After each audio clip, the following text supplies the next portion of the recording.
نحمده ونصلي على رسوله الكريم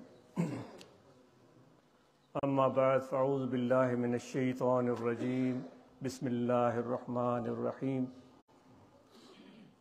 قل ان صلاتي ونسكي ومحياي ومماتي لله رب العالمين آمنت بالله صدق الله مولانا العظيم وقال الله تبارك وتعالى في شان حبيبه بسم الله الرحمن الرحيم إن الله وملائكته يصلون على النبي يا أيها الذين آمنوا صلوا عليه وسلموا تسليما اللهم صل على سيدنا ومولانا محمد وعلى آله وأصحابه أجمعين۔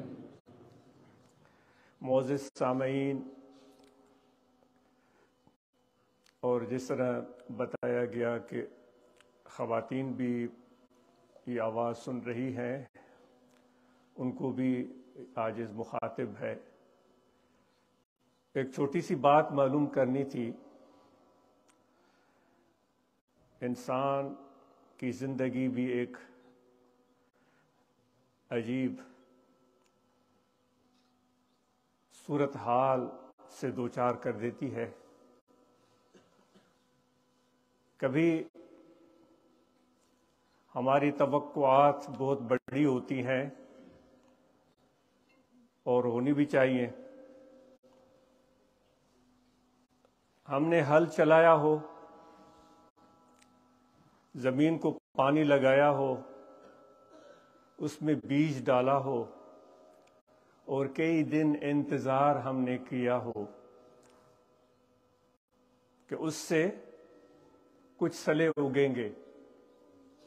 مجھے اندازہ ہے کہ آپ میں سے بھی زیادہ لوگ زراعت کو جانتے ہیں۔ وہ سلے نہ اگیں، 1 ایکڑ 10 ایکڑ 20 40 ایکڑ گندم نہ اگے تو آپ کیا محسوس کریں گے؟ دکان کھول کر بیٹھے ہیں سارا دن، پوری محنت اور کوشش جاری رکھی، مسکراتے رہے، ہنس ہنس کے لوگوں کے ساتھ بولتے رہے، خوش اخلاقی کا مظاہرہ کیا، پورا دن کوشش کی، 1 پاؤنڈ بھی نہیں ملا،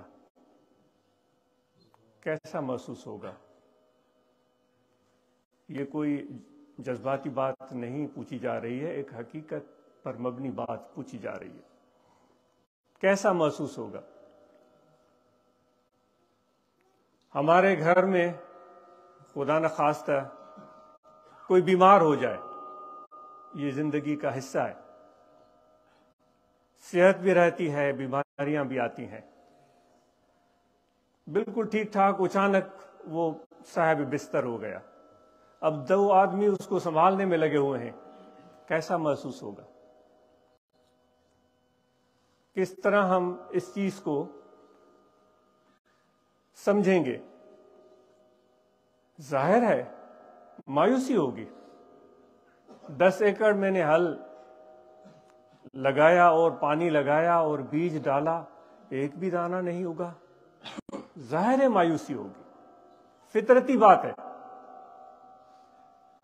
شاید 100 میں سے کوئی 1 آدھ آدمی ایسا ہو سکتا ہے جو اس کے برعکس بولے، یا اس سے بھی زیادہ، کہ مجھے مایوسی نہیں ہوگی۔ جو سارا دن دکان پر بیٹھ کر اس نے کوشش کی، دکان پر اپنا ٹائم صرف کیا اور لوگوں کے ساتھ اس نے اخلاق سے پیش آیا، اور 1 پاؤنڈ بھی اس کو نہیں مل سکا شام تک، مایوسی ہونے کا امکان زیادہ ہے۔ خدا نخواستہ کوئی بیمار ہو گیا تو بھی، لیکن ہم دوسرے نقطہ نظر سے دیکھتے ہیں۔ جب اس نقطہ نظر کو ہم سامنے لاتے ہیں تو شاید اس بات کو ہم ٹٹولنے کی کوشش کریں۔ یہ ہمارا نقطہ نظر ہے، یہ ہم انسانوں کا خیال ہے، یہ ہماری توقعات ہیں، یہ ہماری امیدیں ہیں، خدا کی کیا توقع ہے، اللہ تعالیٰ کیا چاہتا ہے،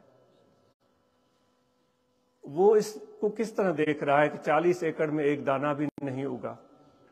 حالانکہ وہ تو مہربان ہے، وہ خود تعارف کرواتا ہے کہ شروع کرتا ہوں میں اس کے نام سے جو سب سے زیادہ مہربان اور نہایت رحم کرنے والا ہے۔ ہم نماز میں کھڑے ہو کر سورہ فاتحہ سے ابتدا کرتے ہیں، گویا کہ وہ اللہ تبارک و تعالی ہماری زبان کے ذریعے اپنا تعارف کروا رہا ہوتا ہے، اسی کا تعارف ہوتا ہے۔ کیا ہم بول رہے ہوتے ہیں؟ سب تعریفیں اللہ تعالیٰ کے لیے جو سب جہانوں کا پالنہار ہے۔ اور پھر وہ مہربان ہے، نہایت رحم والا ہے، وہ اسی کی عبادت کرتے ہیں، ہم اسی سے مدد طلب کرتے ہیں۔ یہ کون سکھا رہا ہے؟ یہ اللہ تعالیٰ ہمیں اپنا تعارف کرا رہا ہے، ہم اس کی الفاظ کو اپنی زبان سے ادا کرتے چلے جا رہے ہیں۔ تو جب یہ 40 ایکڑ میں ایک دانہ نہیں ہوگا، پورے دن میں ایک محنت کے بعد ایک پاؤنڈ نہیں ملا، خدا نخواستہ کسی کو بیماری لاحق ہو گئی، تو ہم تو مایوس ہوتے ہیں، ملول ہوتے ہیں، لیکن اللہ تعالیٰ کی نظر اس کے حوالے سے کیا ہوتی ہے؟ خدا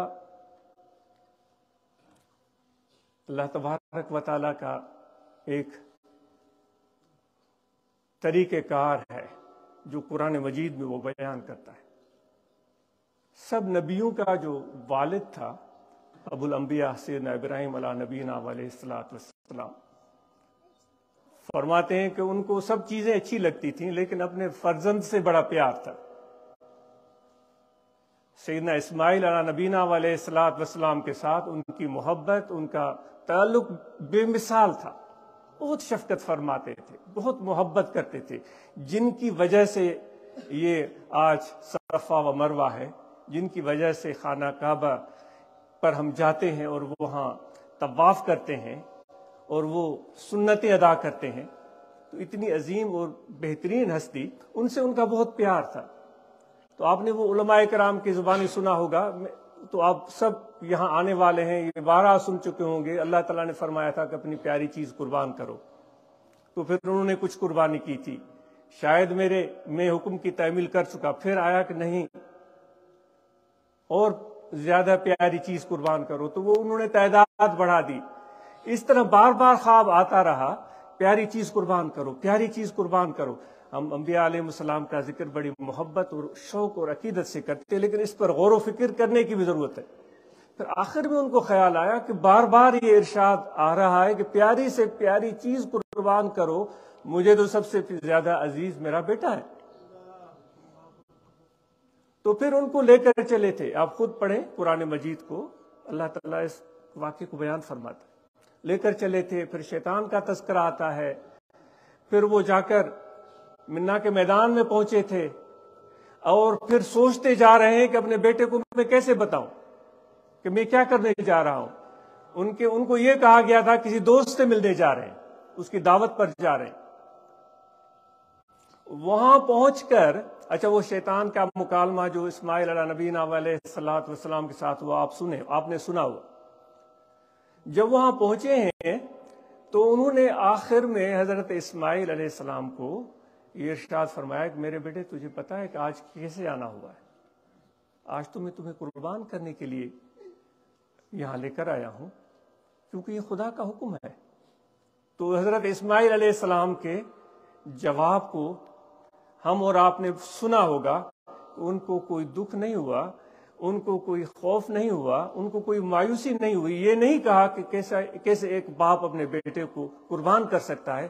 انہوں نے کہا کہ یہ خدا کا حکم ہے، آپ ان کے نبی اور محبوب ہیں، یہ اسماعیل کی زندگی حاضر ہے، اس میں کوئی تکلف نہ کیجیے۔ بلکہ یہاں تک کہ اسماعیل علیہ السلام نے کہا کہ اپنی آنکھوں پر پٹی باندھ دیں، ہو سکتا ہے کہ جب آپ مجھے لٹائیں اور چھری چلائیں تو وہ پدرانہ شفقت نہ آپ کے دل میں آ جائے۔ یہ آپ نے سب باتیں سنی ہوئی ہیں۔ پھر انہوں نے ان کو اسی طرح سے لٹایا اور انہوں نے وہ چھری چلا دی، وہ اپنے فرزند کو قربان کر چکے تھے۔ اور جب یہ قربانی اپنے خیال میں کر چکے تو انہوں نے جب پٹی ہٹائی تو دیکھا اسماعیل علیہ السلام سامنے کھڑے مسکرا رہے ہیں، تو حیران ہو گئے تھے۔ اب سوچنے کی بات یہ ہے کہ یہ ساری مشق کیوں ہو رہی ہے کہ اللہ تبارک و تعالیٰ کو حضرت اسماعیل علیہ السلام کی جان اور خون کی ضرورت تھی، کیوں یہ مشق ہو رہی تھی؟ در حقیقت یہ ایک نقطہ نظر ہے۔ در حقیقت اللہ تعالیٰ کے نبی کی عظمتیں تو بہت اعلیٰ تھیں، ایک سے بڑھ کر ایک، لیکن جو سب سے بڑی حضرت ابراہیم علیہ السلام کی جو عظمت تھی وہ ان کی اطاعت تھی، خدا کی حکم کی بجاوری۔ ان کی جو خصوصیت تھی وہ توکل تھا، خدا پر بھروسہ۔ ان کی جو ایک خصوصیت تھی وہ صبر تھا، اور وہ اللہ تبارک و تعالی، وہ خود بھی اپنی خود شناسی ایک بہت بڑی معنی ہے۔ تصوف تو ہے اسی چیز کا نام کہ اپنے آپ کو پہچاننا۔ ہم تصوف میں کہتے ہیں کہ ایک عالم کبیر ہے، یہ پورا جہان جس میں اتنے بر اعظم ہیں، جس میں اتنے ممالک ہیں، جس میں اتنے سمندر ہیں، جس میں اتنے دریا ہیں، جس میں اتنے لوگ ہیں، یہ پوری دنیا یہ عالم کبیر ہے۔ صوفیاء کہتے ہیں کہ عالم صغیر بھی ہے، وہ تمہارا دل ہے۔ پوری دنیا کی جو خصوصیات اور معانی ہیں وہ ایک طرح سے تمہارے دل میں سموئی ہوئی ہے۔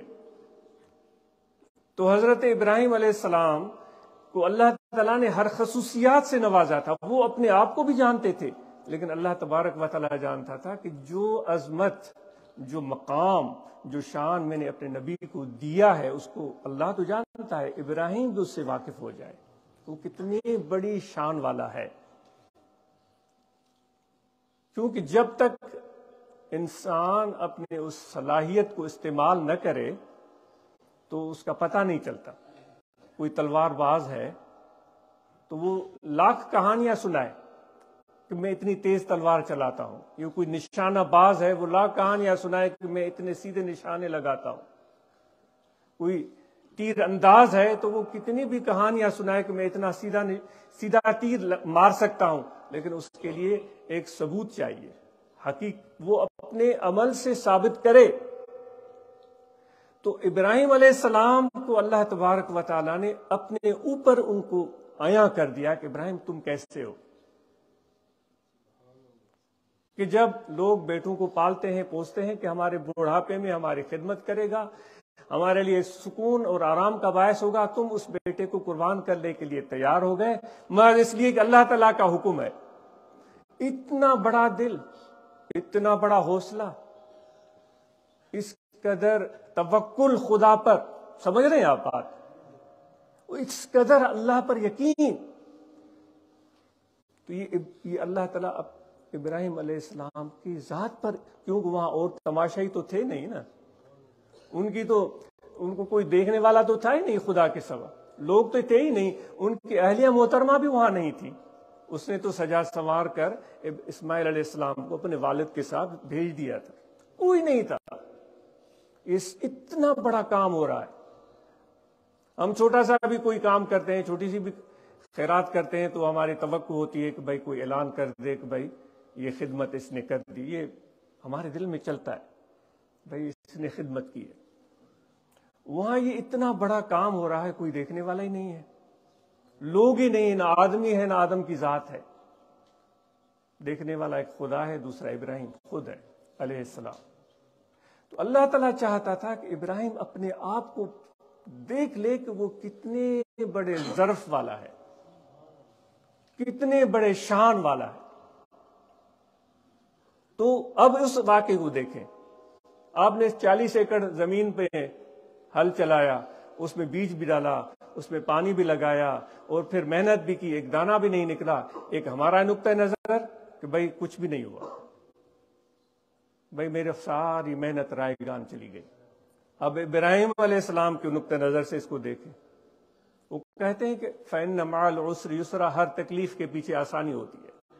ہر جو خدا آزماتا ہے، اور وہ خود کہتا ہے وَلَنَبْلُوَنَّكُمْ بِشَيْءٍ مِّنَ الْخَوْفِ وَالْجُوعِ وَنَقْصٍ مِّنَ الْأَمْوَالِ وَالْأَنفُسِ وَالثَّمَرَاتِ۔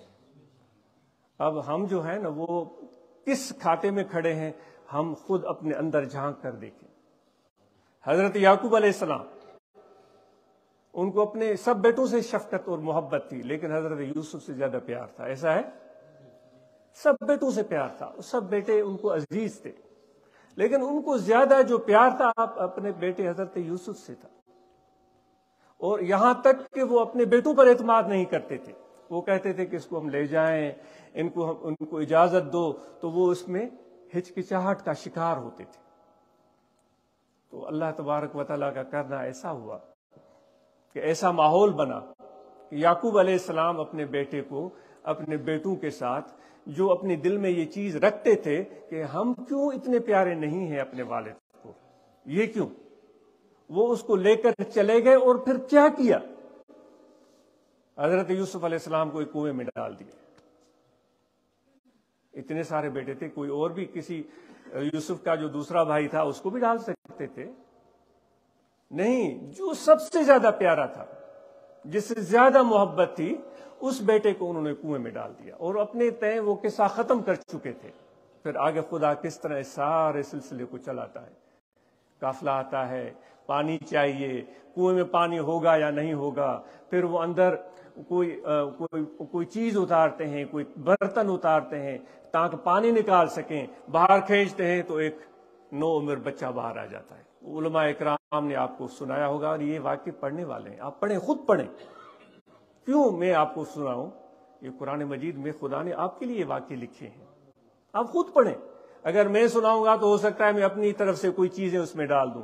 یہ خدا کا خط ہے آپ کی طرف، کہ آپ کو کوئی پیار بھرا خط بھیجے تو کیا آپ کسی اور کو دیں گے کہ وہ آپ کو پڑھ کر سنائے؟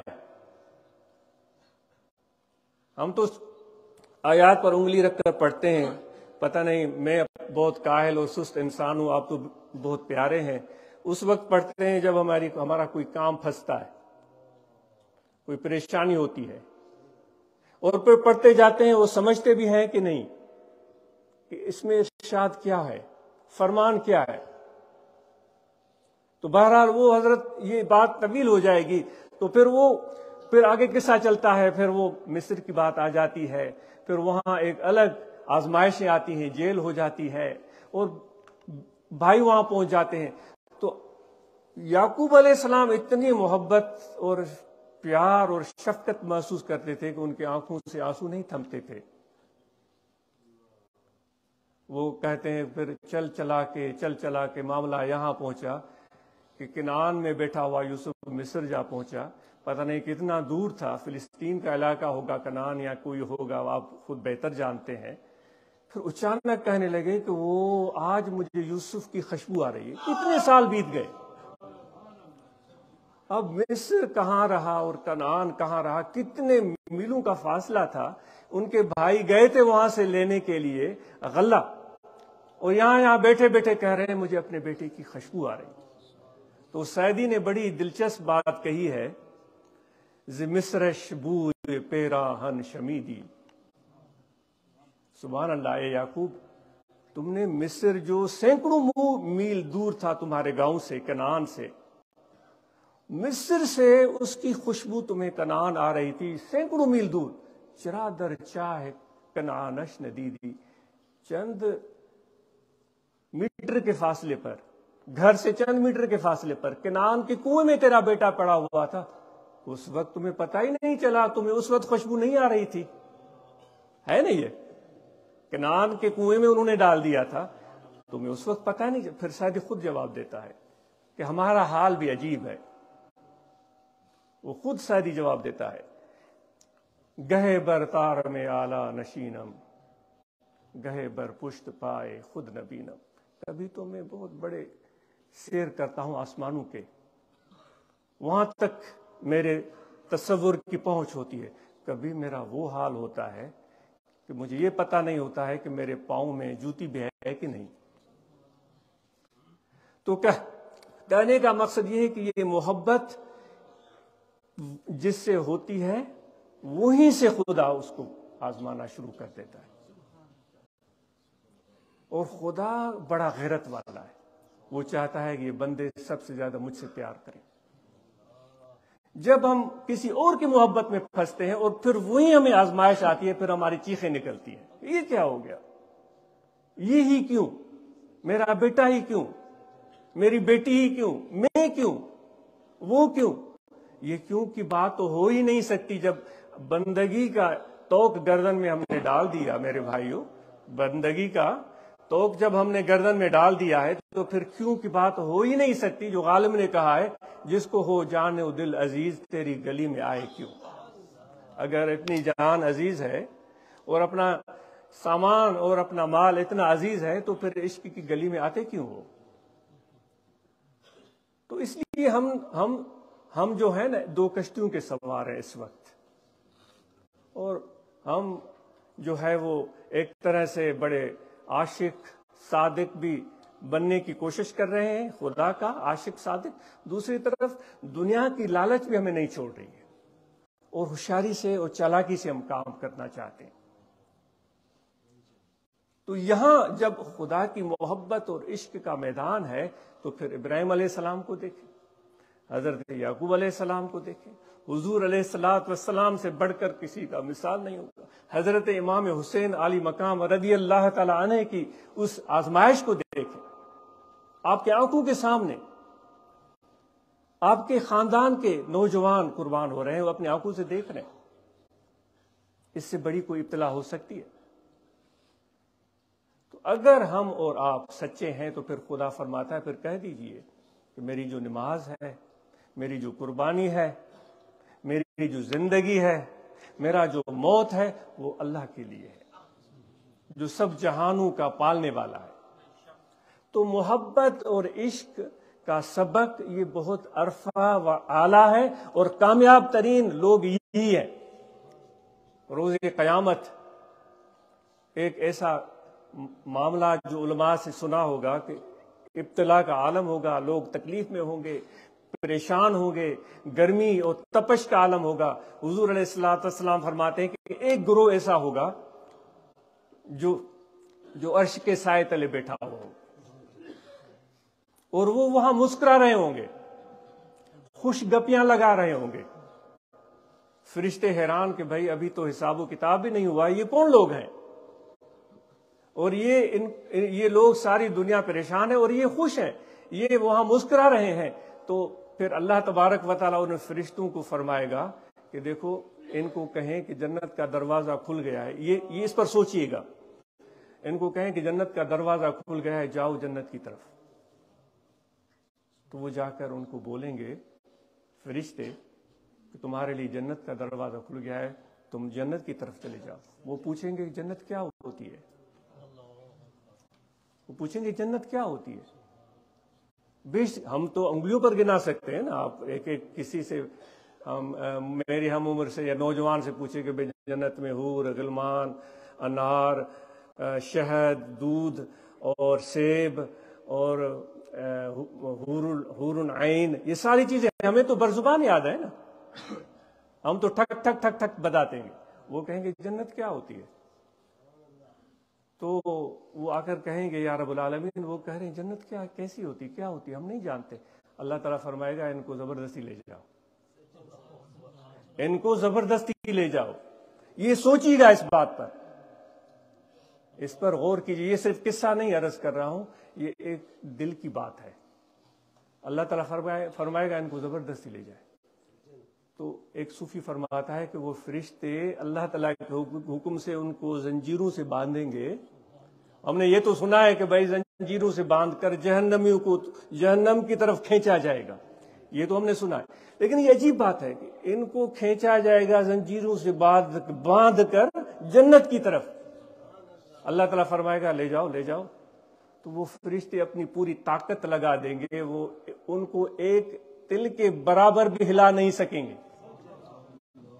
وہ کہاں بیٹھے ہوئے ہیں؟ اللہ کے سائے کے نیچے۔ وہ کہاں بیٹھے ہوئے ہیں؟ عرش کے سائے کے نیچے۔ وہ ان کو ہلا نہیں سکیں گے۔ وہ آ کر عرض کریں گے یا رب العالمین، ایسے لوگ تو ہم نے دیکھے نہیں، جتنی طاقت تو نے ہمیں دی ہے ہم نے پورا زور لگایا، ان کو ہلا نہیں سکے۔ تو اللہ تعالیٰ فرماتا ہے یہ تو بات میں تمہیں دکھانا چاہتا تھا کہ میرے عشاق کو دیکھو، میرے ساتھ عشق کرنے والوں کو دیکھو. میں یہ چیز آپ کو بتانا چاہ رہا تھا. ان کو اللہ تعالیٰ فرمائے گا ان کے کان میں جا کر یہ کہو کہ جنت میں اللہ تعالیٰ کا دیدار ہو رہا ہے. تو وہ جا کر فرشتے ان کے کان میں کہیں گے کہ تم آپ پوچھ رہے تھے جنت کیا ہوتی ہے, تو ہم آپ کو بتا رہے ہیں کہ اللہ کہہ رہا ہے کہ تمہیں اللہ کا دیدار ہوگا. وہ رقص کرتے ہوئے اٹھیں گے, وہ ہنستے ہوئے اٹھیں گے اور بھاگتے ہوئے اٹھیں گے اور جنت کی طرف جائیں گے. کیوں جا رہے ہیں؟ وہ کسی اور چیز کی خواہش نہیں ہے جس کی ہمیں خواہش ہوتی ہے, وہ خدا کے دیدار کے لیے جا رہے ہیں. تو یہ ہوتا ہے ایک عشق والے کی جذبات کا عالم, اس کی محبت کا عالم. اگر ہم اور آپ زندگی کا مزہ جاننا چاہتے ہیں تو اس محبت اور عشق کو اپنے دل میں پیدا کرنے کی ضرورت ہے. تو یہ دوستو یہ ایک ایسا سلسلہ ہے جو ہزاروں میں سے لاکھوں میں سے کسی ایک کو ملتا ہے. کیونکہ ہم تو چھوٹا سا بھی کام کریں, یہاں بھی شاید ہم آئے ہیں, بہت سارے مجھ جیسے یہ سوچ کر آئے ہوں گے کہ بھائی میرا یہ کام ہو جائے گا, مجھے یہ فائدہ ملے گا. ہو سکتا ہے مجھے یہ تو واقعہ جو ہے نا, وہ جو سنا ہوگا کہ جبل کو کاٹنا ہے, دو حصوں میں بانٹنا ہے, ملے گا ایک پیسہ بھی نہیں. سمجھ رہے ہیں؟ ایک ٹکا بھی نہیں ملے گا. اب کوئی اٹھائے گا ہتھوڑا اور شروع کرے گا جبل کو دو حصوں میں کاٹنا. فرحات کی بات سنیے کہ وہ اپنے محبت میں اتنا مست تھا. ایک شخص یہ واقعہ سنا ہے, اتنا مست تھا کہ اس نے جبل کو اپنے ہتھوڑے سے توڑ دیا تھا. تو ایسے لوگ لاکھوں میں چند ایک ہوتے ہیں. حضرت سیدنا صدیق اکبر رضی اللہ تعالیٰ عنہ, ان کے لیے حضور علیہ الصلوۃ والسلام نے کیا ارشاد فرمایا کہ جس نے بھی ہم پر احسان کیا ہم نے اس کو بدلہ دے دیا, لیکن صدیق اکبر حضرت ابوبکر نے جو ہمارے ساتھ ہماری خدمت کی ہے, ہم پر احسانات کیے, اس کا بدلہ ہم نہیں دے سکے ہیں. اور پھر امام غزالی فرماتے ہیں کہ اور صحابہ جو تھے حضرت ابوبکر سے عبادات میں, نوافل میں, سجود میں, رکوع میں, روزوں میں, تلاوت میں اور ان ساری عبادات میں آگے ہو سکتے ہیں, لیکن حضرت ابوبکر ایک چیز میں ان سب صحابہ سے آگے تھا, وہ تھی ان کی محبت اور ان کا عشق. اس وجہ سے کوئی بھی صحابہ ان سے بازی نہیں لے جا سکا.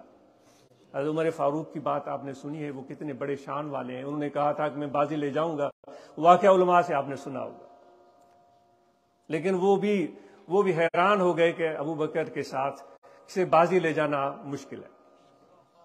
تو یہ ہے عشق. اور اس سلسلہ نقش بندیہ کی جو ابتدا ہے وہ بھی حضرت ابو بکر صدیق سے ہوتی ہے, اور اس میں بنیاد اس طریقت کا ہے ہی محبت پر.